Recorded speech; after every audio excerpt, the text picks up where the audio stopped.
Nous sa parole et nous lirons à 3 endroits. Nous sommes en train de terminer avec les préliminaires sur la prédication de l'enlèvement. Nous répondons premièrement à cette question qui tourne autour de l'enlèvement.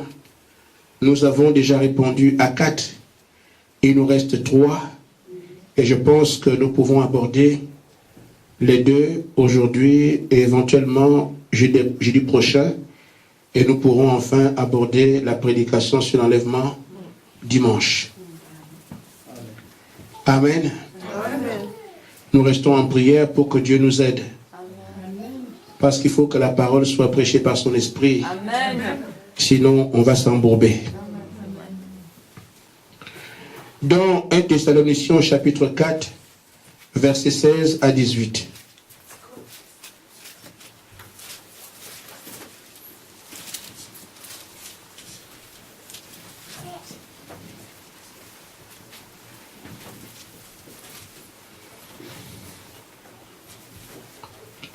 Car le Seigneur lui-même a un signal donné à la voix d'un archange, et au son de la trompette de Dieu descendra du ciel, et les morts en Christ ressusciteront premièrement. Ensuite, nous les vivants, nous qui serons restés, nous serons tous enlevés avec eux sur les nuées, à la rencontre du Seigneur dans les airs. Ainsi, nous serons toujours avec le Seigneur. Alors, si je dis que je parlerai de l'enlèvement, c'est parce que je suis dans les explications préliminaires. Mais vous voyez ici juste une idée. Car le Seigneur lui-même a un signal donné. Il y aura donc un signal qui parlera de l'enlèvement. Il y aura le son d'une trompette. Il y aura aussi la voix de l'archange. Ces choses-là, c'est ce que nous pourrons voir dans la prédication de l'enlèvement. Mais pour l'instant, nous tournons autour pour répondre aux questions qui nous permettront dans l'avenir de comprendre. Amen. Amen. C'est pour ça que j'ai insisté à Nancy tout à l'heure en disant, ce n'est pas encore l'enlèvement, c'est les 7 questions sur l'enlèvement. Ces questions, vous verrez dans la suite, nous aideront parce qu'on va surveiller les choses. Mais si on fait le tour comme on le fait maintenant, beaucoup de choses, on peut les capter rapidement. Matthieu, le chapitre 5, verset 9.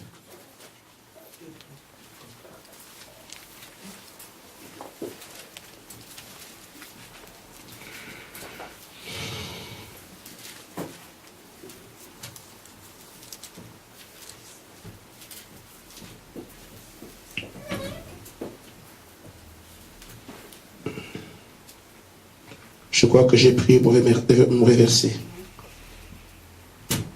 Je vais trouver c'est le verset 5. Heureux les débonnaires, car ils hériteront de la terre. Jean chapitre 5. Ce soir, je ne serai pas long. Je vais répondre par la grâce de Dieu à 2 questions. Il nous restera une seule question pour jeudi prochain, si telle est la volonté du Seigneur. Amen. Jean chapitre 5, verset 24. En vérité, je vous le dis, celui qui écoute ma parole et qui croit à celui qui m'a envoyé a la vie éternelle et ne vient point en jugement, mais il est passé de la mort à la vie. Amen. Seigneur Jésus, nous te l'avons demandé avec des cœurs humbles. Pour que tu sois notre pasteur, que tu nous enseignes la parole.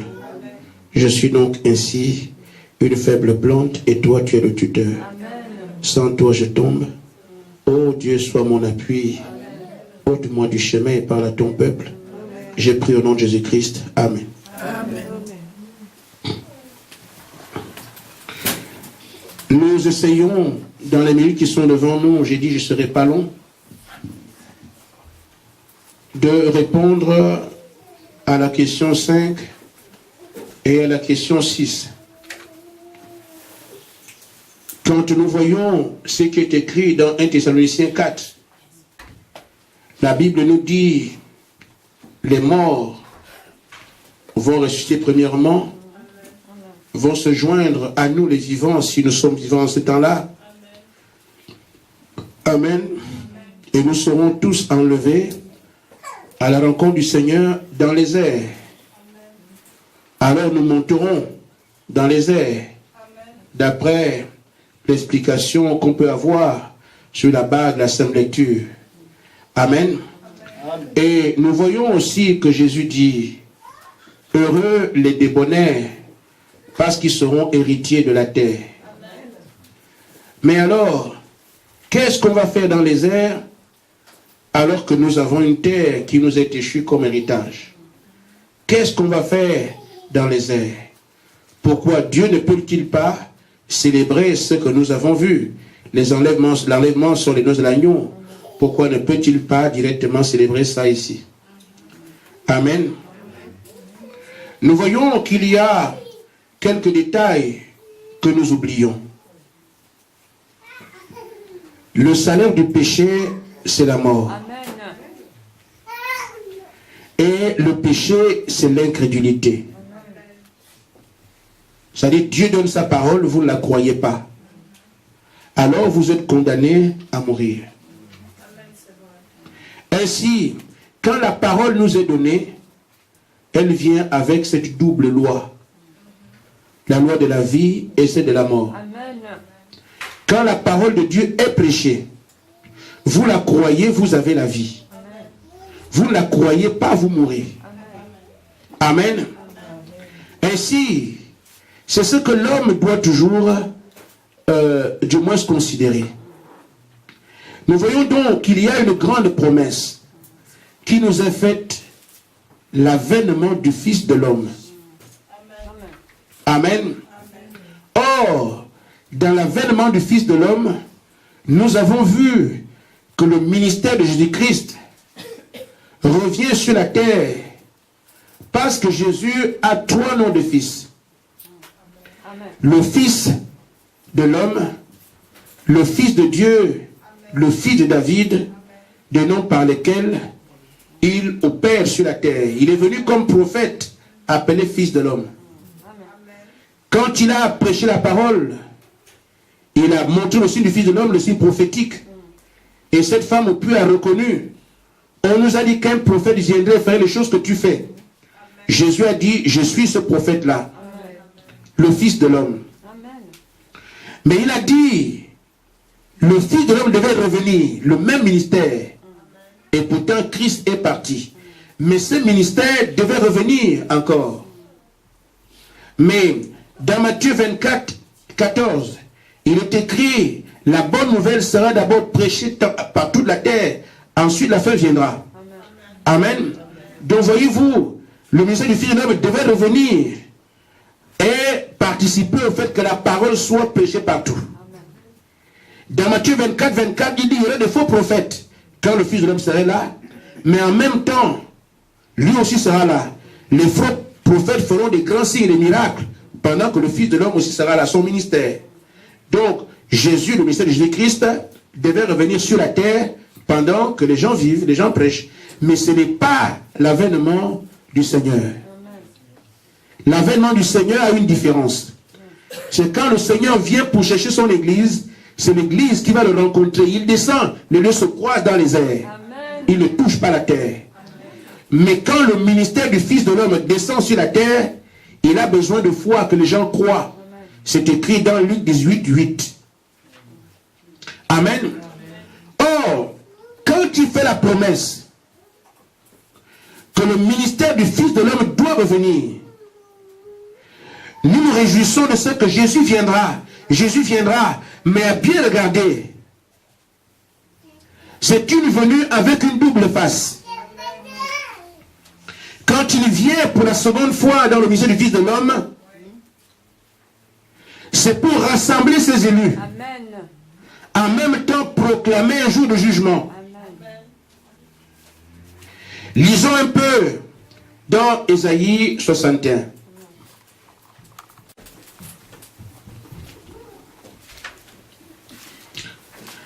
Amen.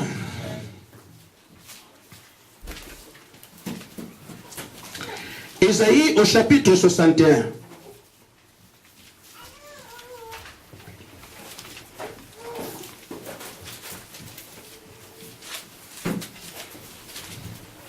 Il est écrit au verset 1. L'Esprit du Seigneur est sur moi, car l'Éternel m'a oint pour porter de bonnes nouvelles aux malheureux.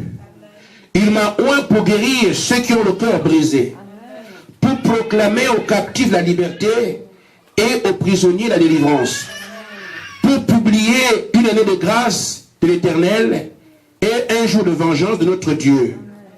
Amen. Maintenant, quand Jésus arrive, nous pourrons voir ça dans Luc 17, dans Luc 4. Je pense bien. Amen.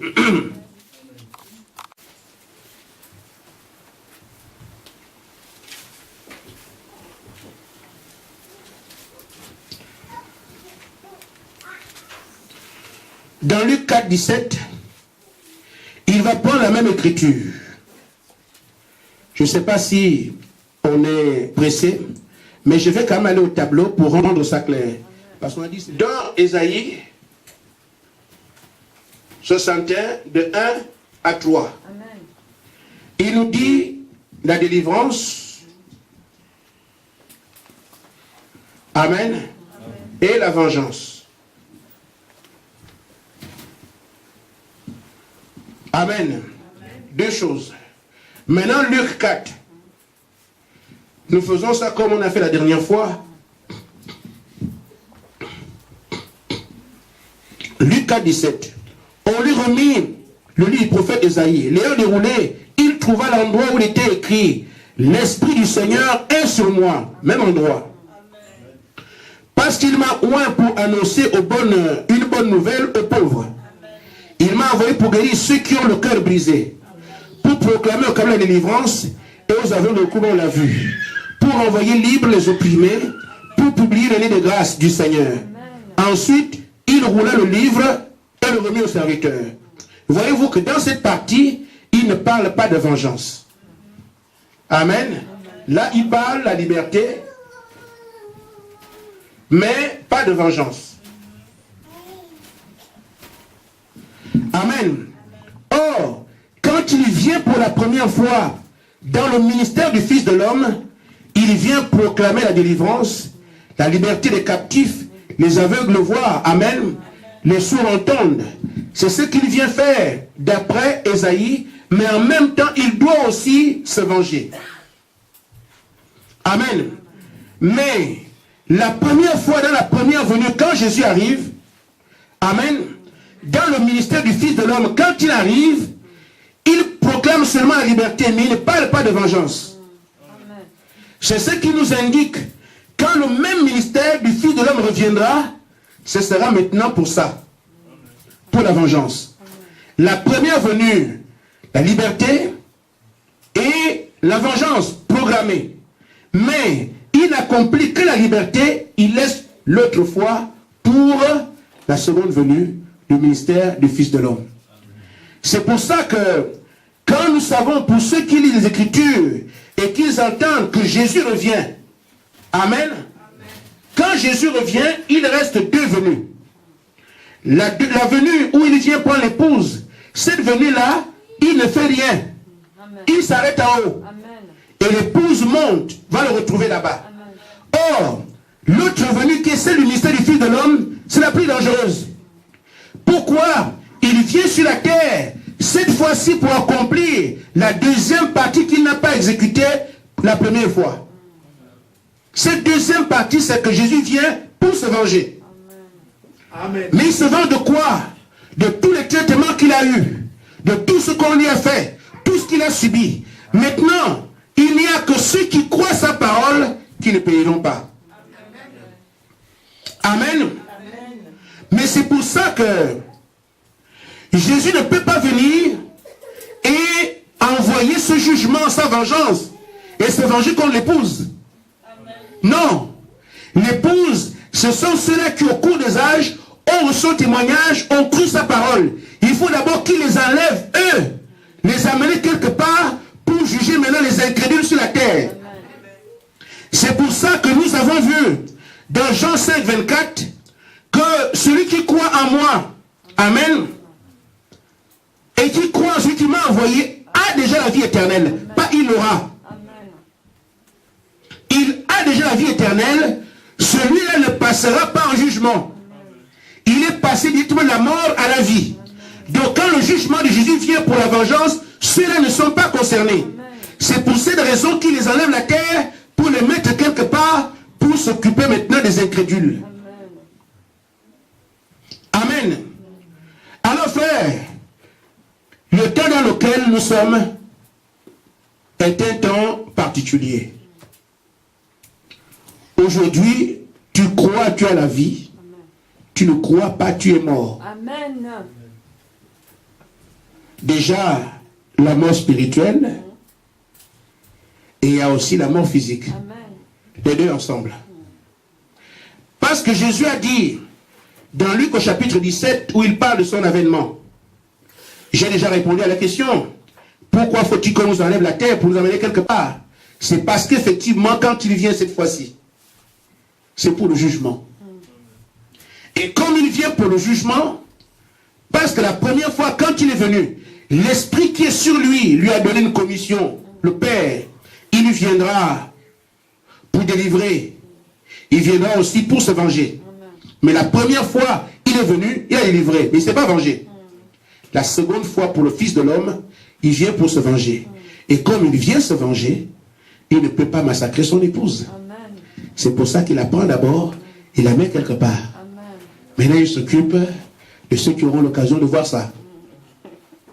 Amen. Je m'en vais prouver ce que j'ai dit en prenant Luc 17.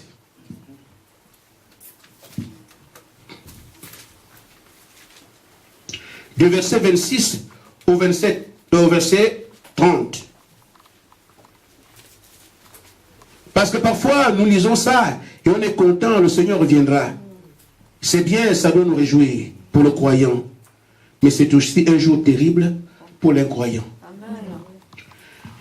Jésus dit, ce qui arriva du temps de Noé arrivera de même au jour du Fils de l'homme. Amen. Il dit, les hommes mangeaient, buvaient, se mariaient leurs enfants, jusqu'au jour où Noé entra dans l'arche de déluge vint et les fit tous périr. Amen. Il compare donc l'avènement du Fils de l'homme, son ministère du Fils de l'homme, à ce qui s'est passé au temps de Noé. Les hommes mangeaient comme aujourd'hui. Ils buvaient comme aujourd'hui. Ils se mariaient. La vie avait son cours normal. Amen. Mais en même temps, pendant que ces hommes mangeaient, buvaient, se mariaient leurs enfants, Noé aussi prêchait. Mais Noé prêchait en disant, Dieu nous dit qu'un déluge doit arriver. Amen.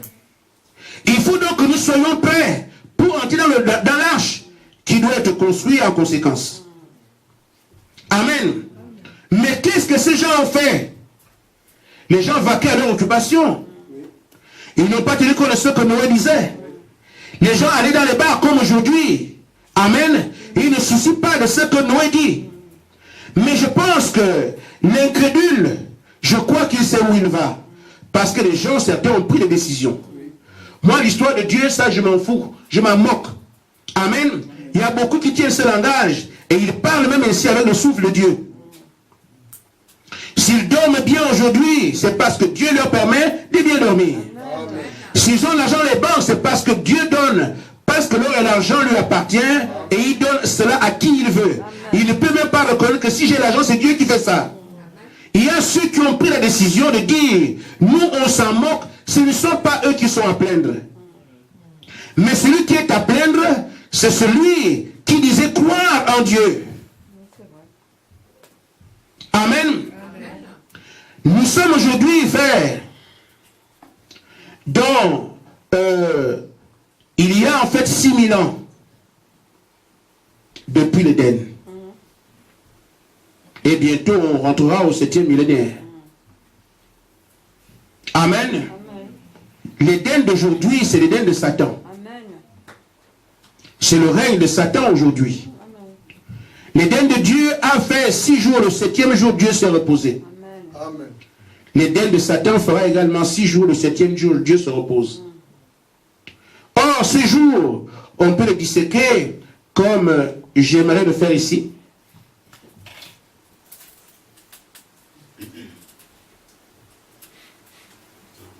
Amen.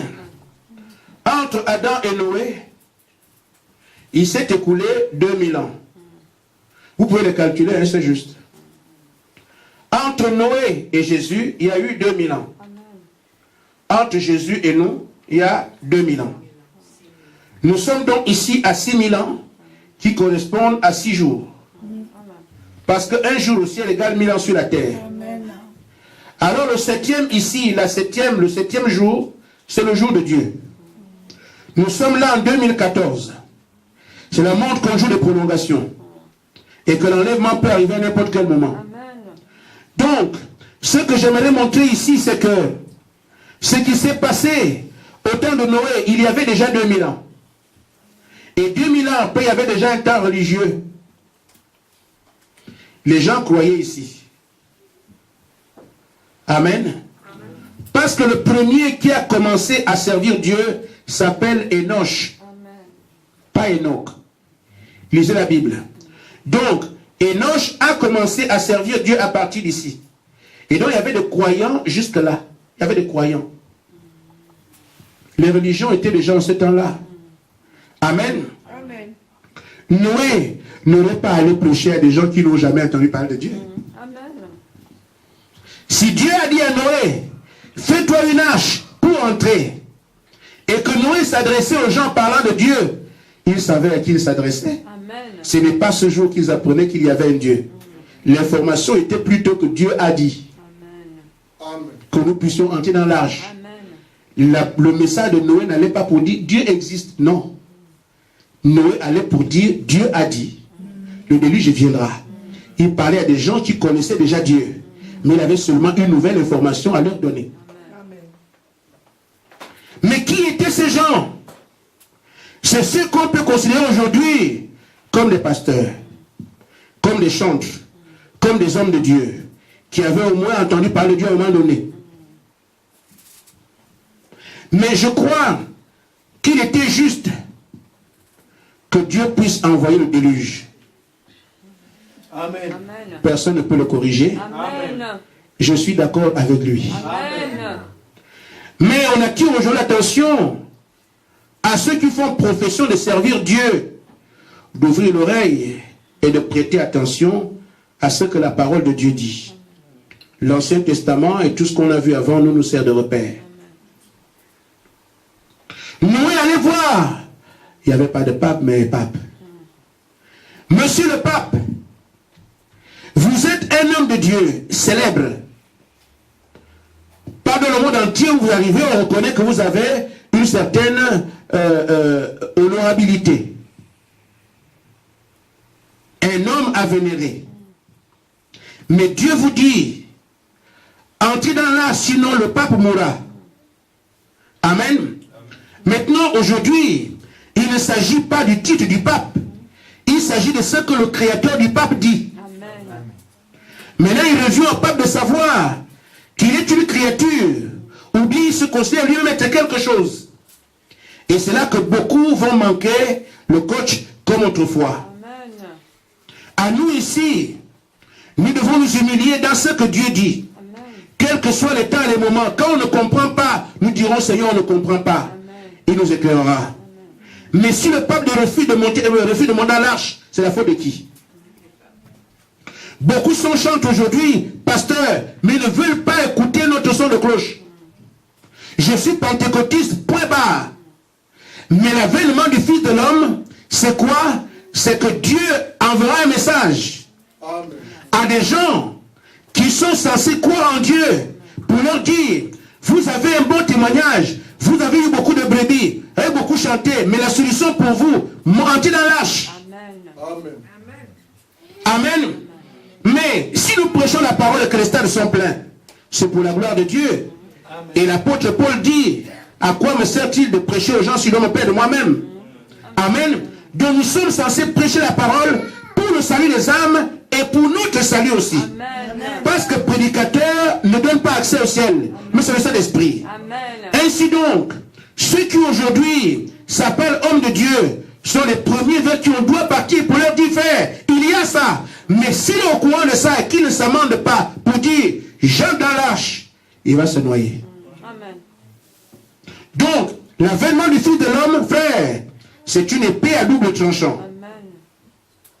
Donc, Dieu vient non seulement pour sélectionner son épouse, mais en même temps, ceux qui n'écoutent pas sa voix, en ce moment-là même, la vengeance qui est prévue dans Isaïe 61, automatiquement vient sur vous. Amen. C'est ce que Jésus a dit. Amen. Il compare encore l'avènement du Fils de l'homme à ce qui s'est passé au temps de Sodome et Gomorrhe. Amen. Ce sont les paroles du Maître. Je ne sais pas s'il y a quelqu'un qui a qualité à remettre, sans doute. Il dit, quand le Fils de l'homme reviendra, sera semblable à ce qui s'est passé au temps de Sodome et Gomorrhe. Dieu venait pour voir qui peut être sauvé et donner la solution parce qu'il venait maintenant pour se venger. Il dit à Abraham, les plaintes de Sodome sont venues jusqu'à moi. Je suis donc venu pour voir moi-même, parce que le jugement doit frapper cette ville. Le salaire du péché est la mort. Mais je viens m'enquérir moi-même. Et figurez-vous, frère, il y a une discussion entre Abraham et Dieu. Amen. Abraham dit, mais Seigneur, tu vas détruire toute cette ville? Dieu dit oui. Mais s'il y a 200 justes, Dieu dit, je ne détruis pas. Amen. Mais, tu vas détruire? Oui. Mais s'il y a 100 seulement, je ne détruis pas. Amen. En d'autres termes, tant qu'il y aurait un juste qui reçoit la parole de Dieu, à cause de ce juste, les villes devaient être préservées. Mais Abraham dit ça, Seigneur, mais s'il y a 50, je ne détruis pas. Mais s'il y a 10, je ne détruis pas. Il n'y avait même pas 10. Amen. Amen. On dirait qu'on aura du mal à trouver de véritables croyants dans cet âge. Parce que ça ressemble à ce temps-là. Dieu, chez de vrais croyants, il n'en trouve pas. Mais il va trouver des dénominationnels, des hommes qui remplissent des stades, des hommes qui ont des grands noms. Je ne sais pas s'il y a un petit pasteur. J'entends seulement le grand évangéliste tant, grand pasteur tant, grand docteur tant. Je n'ai pas encore entendu parler de petits. Amen. Mais maintenant, frère, mais c'est vers ces gens-là que le message doit aller. Donc quand les anges viennent, c'est un témoignage qui en dit long. Quand Dieu envoie ce message pour le salut, il cherche premièrement un homme qui peut le porter. Au temps de Noé, il est allé vers Noé. Il était capable de porter le message. Et Noé devait parler à ses frères les croyants. Ici, les anges sont venus, sont allés vers Lot, qui était censé recevoir la parole. Il était un peu spirituel. Il a laissé les gens de Sodome et Gomorrhe, les vers Lot, parce que Lot connaissait Dieu. C'était à Lot alors de répercuter l'information. Figurez-vous, frère, Lot est même parti vers les proposés de ses filles, pour leur dire, mes beaux-fils, sortons de la ville. Dieu a dit que la terre va au feu. Amen. Ah bon, Dieu l'a dit? Oui. Papa, vraiment, le feu, ils se sont amusés. Lisez la Bible. Mais Lot est sorti de la ville. Le même Jésus dit, les hommes mangeaient, bâtissaient, vendaient, faisaient tout ce qu'ils voulaient, parce qu'il n'y avait rien d'exceptionnel. Et pourtant, en même temps, les anges sont dans cette ville et traitent avec le croyant de cet âge qui essaie de dire aux autres, quittons la ville. Mais l'insouciance les a gagnés. La science aujourd'hui trouble le monde. Amen. Amen. La télévision embrouille les gens. On vous a amené beaucoup de jeux de vidéo. Tout ce qui est dans vos mains aujourd'hui participe au fait de renier Dieu. De considérer la science. Or la science c'est la mort. C'est la perversion. L'original c'est la parole prêchée par Jésus-Christ. Amen. Amen. Ainsi, tant que vous prêtez le flanc à la science, vous éloignez de Dieu et la mort est sur vous. Et alors, ces hommes n'ont pas prêté attention, mes frères. Tu es un grand évangéliste, un grand homme de Dieu. La solution que Dieu donne aujourd'hui, c'est de sortir. Amen. Si tu ne sors pas, c'est la faute de qui? Alors, le Seigneur dit, ce qui s'est passé en ces différents temps-là, c'est la même chose qui viendra quand le Fils de l'homme paraîtra. Amen. Or, frère, le Fils de l'homme n'est pas un être physique. C'est un ministère. C'est le ministère de Jésus-Christ. Ce ministère sera porté au temps de la fin, faisant exactement les mêmes choses que ce que Christ a fait. Et nous avons vu cela sans embâche dans le ministère de William Marion Branham. Amen. Mais quand on écoute en même temps le message d'Élie, le message de Frère Branham nous parle exactement de l'enlèvement. Mais pourquoi veut-il qu'on sorte? C'est parce qu'il y a également une épée Damoclès sur la tête, comme cela a été au temps de Sodome et Gomorrhe, le feu, au temps de Noé, le déluge. Aujourd'hui, il y a la tribulation. Amen. Voyons donc où cela se trouve, afin que nous puissions bien comprendre pourquoi Christ doit mettre son peuple à l'abri. Malachie au chapitre 4. Amen. Du verset 1 au verset 5. Lisons cela ensemble.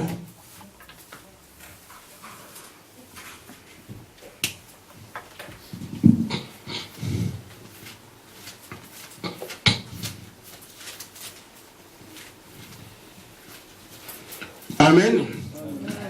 Car voici le jour vient, ardent comme une fournaise, tous les méchants, frère, c'est là où si tu ne crois pas aujourd'hui, il n'y a rien d'autre que tu attends. Amen. Que tu sois pasteur, archevêque, tentampion, qui que tu sois, et quel que soit ton titre. Amen. Monsieur le maire, vous savez, les prêtres ont flotté sur les eaux au temps de Noé, avec des soutanes. Dieu est Dieu, les hommes sont des hommes. Amen. Vos titres ne changeront rien. Amen. Amen. À moins que vous ayez le pouvoir de changer Dieu et de le faire un homme. Mais je me demande comment. Amen. Amen. Il dit tous les hautains. Amen. Moi. Et moi. Vous avez un calendrier ici. Amen. Amen. Seront comme du chaume. Le jour qui vient les embrasera, dit l'Éternel des armées. Il ne leur laissera ni racine ni rameau. J'avais envie de dire, ne vous laissera ni racine, je ne suis pas dedans. Mais pour vous qui craignez mon nom s'élèvera au soleil de la justice. Et la guérison sera sous ses ailes. Vous sauterez comme les veaux d'une étable. Vous foulerez les méchants, car ils seront comme la sang sous la plante de vos pieds. Au jour que je prépare, dit l'Éternel des armées. Alors Dieu est amour, mais c'est lui qui prépare ça. Amen. Souvenez-vous de la loi de Moïse, mon serviteur, auquel j'ai prescrit en oreille pour tout Israël des préceptes et des ordonnances. Voici, je vous enverrai le prophète avant que ce jour n'arrive. Amen. Avant que le jour de l'Éternel n'arrive, ce jour grand et redoutable. Ça, je ne sais pas où est-ce que le diable va placer ça. Un jour comme celui-là n'a jamais paru sur la terre. Nous savons qu'il y a eu un déluge. Ce n'était pas le feu. Nous savons que 2 villes ont brûlé. Le Seigneur en parle. Mais là, il s'agit de la terre entière qui passera au feu. C'est pour ça que, frère, l'épouse ne peut pas rester sur la terre, pas parce que la terre entière passera au feu. Amen. Or, on est écrit l'épouse qu'elle ne peut pas passer en jugement. Amen. Quelle est sa faute? Elle a cru. Amen. Amen. Maintenant, c'est ceux-là qui ne peuvent pas écouter aujourd'hui la voix d'Élie, qui ne peuvent non seulement pas être enlevés, mais être épargnés du jugement.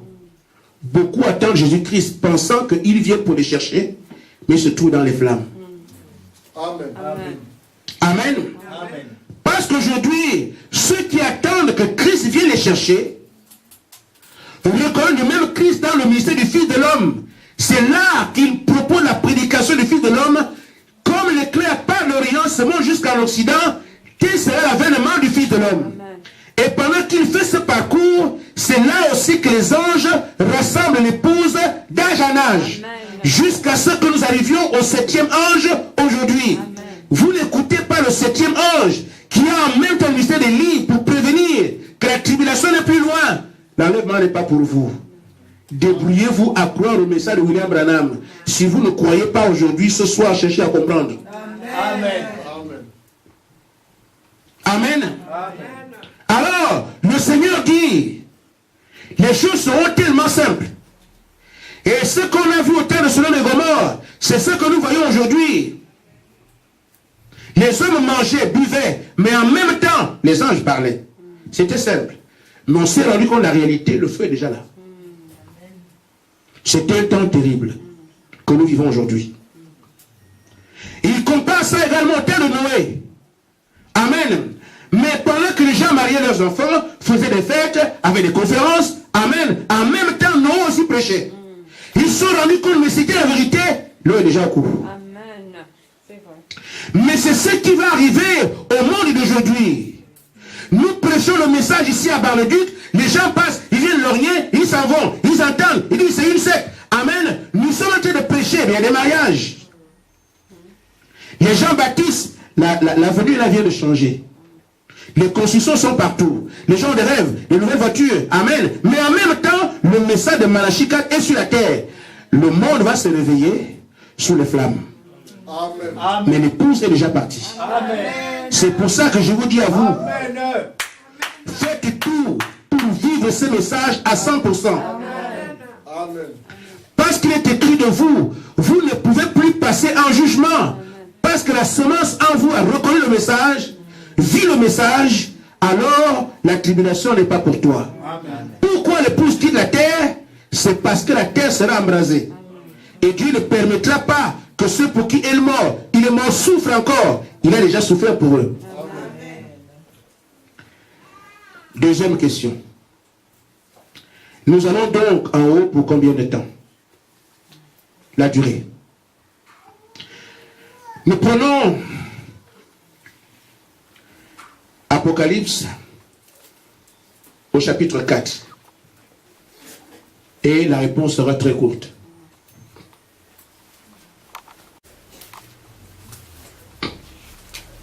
Amen.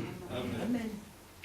Dans Apocalypse chapitre 4, verset 1, nous avons vu que Jean représente l'épouse. Après cela, je regardais et voici, une porte était ouverte. Dans le ciel, la première voix que j'avais entendue comme le son d'une trompette et qui me parlait dit, monte ici, je te ferai voir ce qui doit arriver dans la suite. Frère Branham dit, quand Jean monte, c'est ça le type de l'enlèvement. Jean quitte la terre après le 7e âge. À la fin du 7e âge, Jean monte, il n'est plus sur la terre. Or, Jean, c'est le type de l'église. Amen. Et Jean monte, c'est là l'enlèvement. Maintenant, quand Jean est en haut, amen, on lui montre dans Apocalypse 11 où l'épouse viendra. Dans Apocalypse 11, Jean dit ceci. On me donna un réseau semblable à une verge, en disant, lève-toi et mesure le temple de Dieu, l'autel et ceux qui y adorent. Mais le parvis extérieur du temple, laisse-le en dehors. Amen. Et ne le mesure pas. Le pavillon extérieur, il faut le laisser en dehors. Ne le mesure pas. Car il a été donné aux nations. Et elles fouleront au pied la ville sainte pendant 42 mois. Amen. Les nations, c'est nous. C'est l'épouse. Jean et Aaron lui montrent où viendra l'épouse. Et pendant combien de temps? Amen. On dit ici, elles fouleront la ville sainte pendant 42 mois. Amen.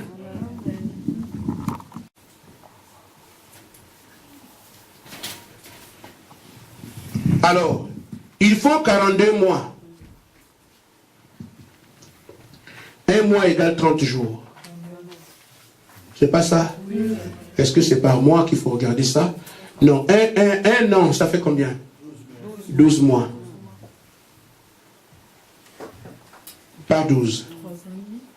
Donc, 3 fois 12, 36. Il reste combien? 6. Donc 3 ans et 6 mois. Donc l'épouse ira au ciel. Amen. La durée pendant laquelle nous foulerons la ville sainte pour les noces de l'agneau, c'est 3 ans et demi. Amen. Donc quand vous entendez parler des noces de l'agneau, c'est un repas. Ceux qui n'ont pas de ventre, je ne sais pas comment vous allez faire. Nous on commence à grossir ici parce que peut-être que ça sera utile. Amen. Mais on ne mange pas beaucoup parce qu'on est gros. La plupart du temps, ceux qui sont gros ne mangent pas beaucoup. Amen. Parfois, ceux qui ont le ventre plat, quand ils chargent, vous posez, mais ça va où? Amen.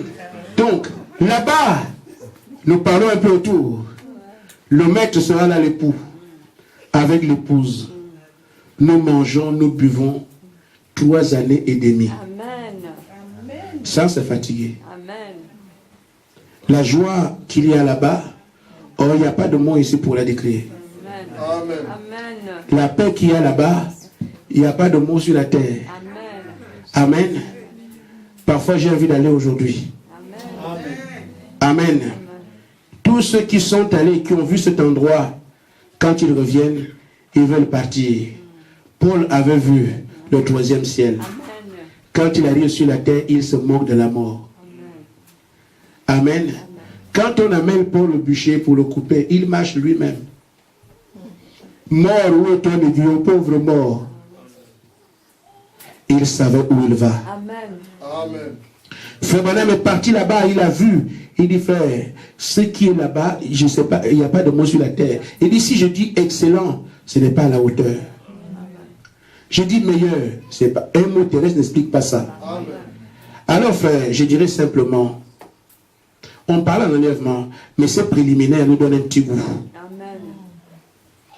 Faisons tout ce qu'il faut pour croire et vivre ce message. Amen.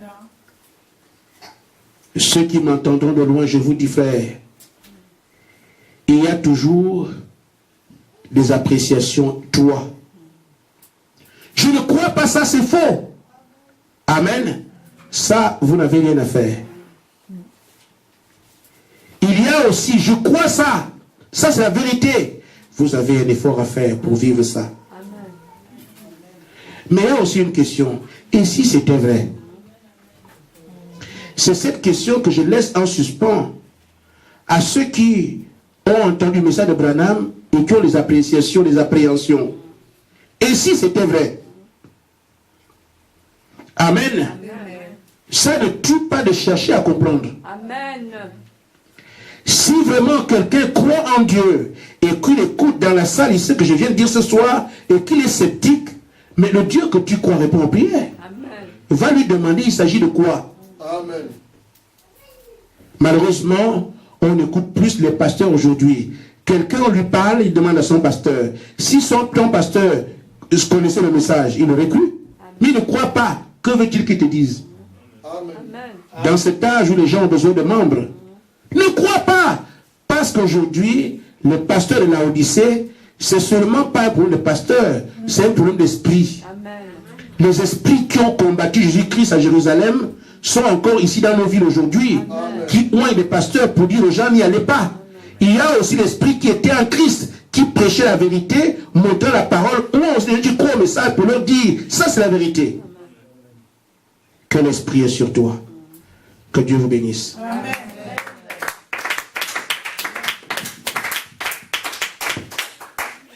Amen. Amen.